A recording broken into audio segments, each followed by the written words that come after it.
Hello. From today's news on July 24th, 2026, just one thing that caught my attention. China has developed a strategy to monopolize industries it enters within a few years and is widely applying it. By providing substantial support to local companies to sell products at a loss, it forces competitors out and creates monopolies in sectors like batteries and solar panels. Today's Hototogisu.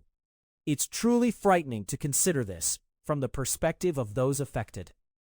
However, unlike the past, when China's participation in free trade was welcomed, it seems that such tactics may no longer be effective moving forward. Selling products at a loss through government subsidies not only raises serious concerns about dumping, but also risks collapse for a country lacking currency credibility.